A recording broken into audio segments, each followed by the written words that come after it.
Hey guys, Sword here, back in with another action figure review. Today I'll be taking a look at the Masterverse new Eternia Tri-Klops. This, of course, is brought to us by the fine folks over at, say it with me now, Mattel, and is the first new Eternia offering we are taking a look-see at in a while. It's been a while since we've had some new Eternia stuff in this line. And granted, the last wave we got was before Christmas, right? Well, for all us normies out there that don't go and overspend on eBay like some people out there. That said, let's get right to the chase and get into the meat and taters of this review and take a look-see at all Tri-Klops has to offer in the way of accessories, starting off with a pair of fisticuffs. I can get a hold of them here. There you go. Two of them. One for that side, one for that side. I have to tell you, though, I like these big, thick Monongahela pegs that they've been putting on these, because they're not going to break as easy. He does also come with his trademark sword, which is pretty cool. He also comes with a different sword. Instead of a rounded handle, this one has a more squared off one. There you go. I would say of the two, the more traditional sword's probably more aerodynamic, if that even makes any sense. Also looks a little bigger too. Maybe not. The handle's definitely longer, but either way, there you go. He comes with the Jelly Bean and or Holly Jolly Christmas bandolier. You can throw over his body there. We'll be doing that in a little bit. And last but not least, he comes with a swappable visor. Now, I will tell you, this is a little tricky to get on him, but I'll demonstrate how you do that without effing anything up. Knock on wood. So taking a closer look at old Tri-Klops. I always felt like I could relate the most to Tri-Klops because, like me, he's got effed up eyes and needs special glasses to see. That said, glasses don't really help your boy anymore, so take that for what you will. But really cool looking figure. I mean, it looks like freaking Tri-Klops. I don't know what else you want. But I gotta say, of all the Masterverse we've got this year, and we got coming this year, this is going to be one of my favorites. If I wind up doing all these countdowns and shit, like I keep talking about, you know, wink, wink, nudge, nudge, he'll definitely be in that conversation, because I really like this figure.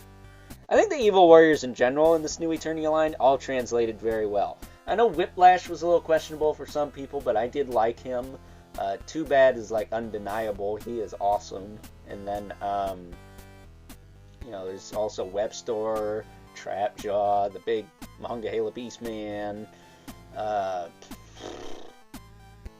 list goes on, I guess. I mean, if you want to count him, Jitsu is pretty cool, considering he's kind of a whatever character for the most part. But as far as articulation goes, it's standard Masterverse fare. The head is on a ball peg there. It's loose enough to where I can just pop it off, too. It does hinge back and forth.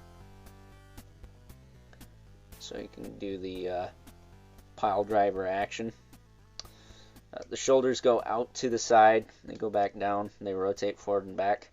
He's got the swivel at the bicep. He's got a double elbow, but I will tell you, the bottom elbow joints on both my arms are tighter than Jiminy Christmas. There you go. So there you go. Jeez Louise. His wrists will rotate and hinge in and out. Even though we got the correct hinge hand on the frickin' He-Man, we can't seem to get it on anyone else. Battle Armor He-Man, the Revolution one. His torso's on the standard Masterverse, excuse me, modern joint that kind of rotates and stuff, but it is hindered by the armor. He's got the waist swivel there. His hips can kick out perfectly, though he does have drop-down hips. If you're not quite satisfied with that, you can get him up pretty high. I will say, he does have the thigh cut, but on this side, on mine, it actually broke clean off. It was very, like, gummy chungus, like, worse than any Marvel Legends I've ever reviewed on this channel. That's how gummy it was. I think the peg was cracked already, and, you know, I tried to heat the leg up and carefully pop it apart, but Mattel plastic's relatively stiff, even if it is PVC. I don't know what they use for the hips. It's some kind of weird waxy feeling plastic, but I'm not a fan of it. I've said I'm not that big a fan of it before. Zodak, I think, was the first figure to use this, the new Eternia one. And yeah, I tried to pop this leg out and put a little soap in there to loosen it so it didn't feel like it's going to break, and yeah, it just cracked.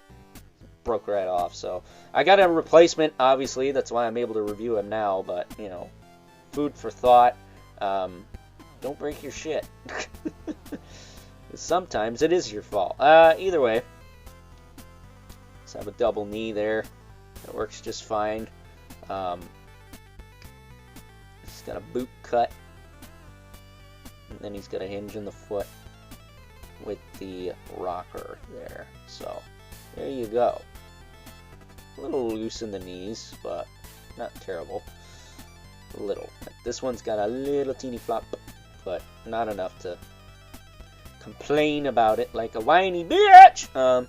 So as far as the gearing him up section of the video goes, as far as swapping the visor, what I do is I push the head through the visor and it pops right off, no problem.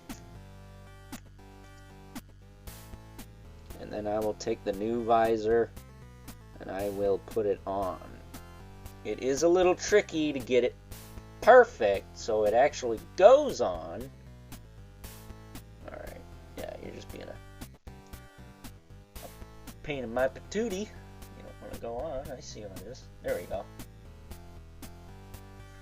But once you have it on, it will click into place. I will say this one feels like it works a little better than the other one. I say that as I struggle to turn it, but this is the one I'm probably going to use. It's a little bit gnarlier looking. If I'm being honest with you, I think it looks cooler. And fits the new Eternia aesthetic, along with this crazy jelly bean strap of doom here. You slip that up and over. Pop the head back on.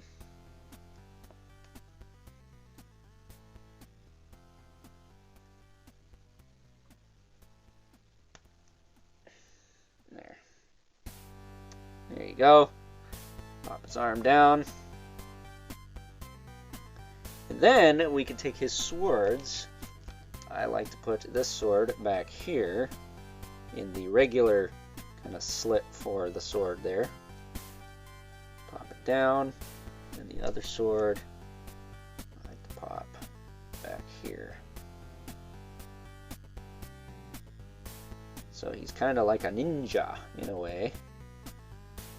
He's got two swords slung on his back. That's pretty cool. That's a good look for Tri-Klops. I think he looks better with two swords than just the one.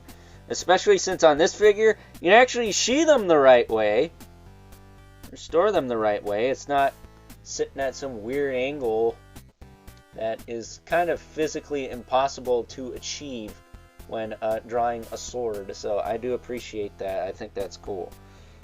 That said, I just remembered I did not show you the other eyes on the visor that he came packaged with, the more regular looking ones. So why don't I do that quick? So there you go. Hopefully you can see that. My big, well, not so big, but big enough to obscure the view. Fingers are in the way. But there you go. There's that. But yeah, it works really well. The visors, you just got to be careful with how you do it so you don't crack or break anything. But the head is a soft plastic, so worst case scenario, maybe you can heat it up and it'll be a little easier that way. So with that being said, it is time now that we move right along and take a look at some size comparisons.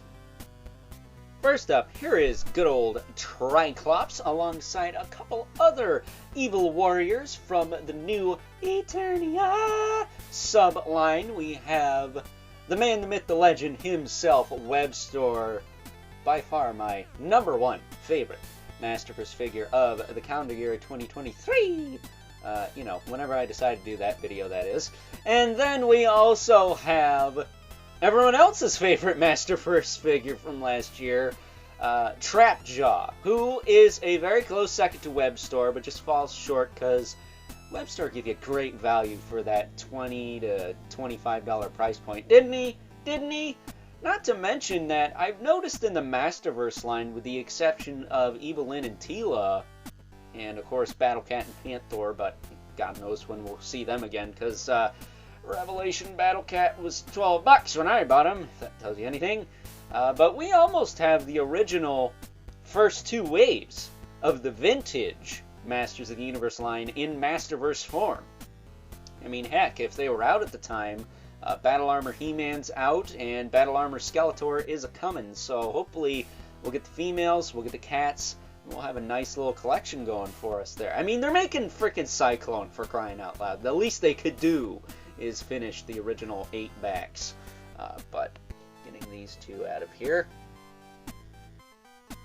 Not for nothing, but the Evil Warriors look bussin' in this line. Bring in our 2 regulars here. Mythic Legion's Brother Mandibilith. And the infamous 11 Spawn, who, as usual, not necessarily towers, but he is taller. I mean, let's face it, good old Al Simmons is tough to beat. So with that being said, time to wrap things up. Some final thoughts. Overall, and aside from the little snafu, or in my case, snap-oo, that I had with my first sample of new Eternia Tri-Klops here, I have to say that this is one of my favorite new Eternia figures in the Masterverse line. Aside from the fact that I'm a little biased towards Tri-Klops, because again, he feels like me as a Master of the Universe character, because he's got special glasses because his eyes are messed up. I just think they did a really kick-ass job with this version of Tri-Klops, who, as far as I'm concerned, is a little difficult to screw up, in my opinion. He always seems to be just a badass character, even when he was in the Technicult in Masters of the Universe Revelation and or Revolution, whichever you prefer. I thought he was badass then. I think he's badass now. And, if he comes back sounding like Henry Rollins again, he's going to be badass in the future. So with that being said, I hope you guys enjoyed this review. And until next time, I'll catch you guys later.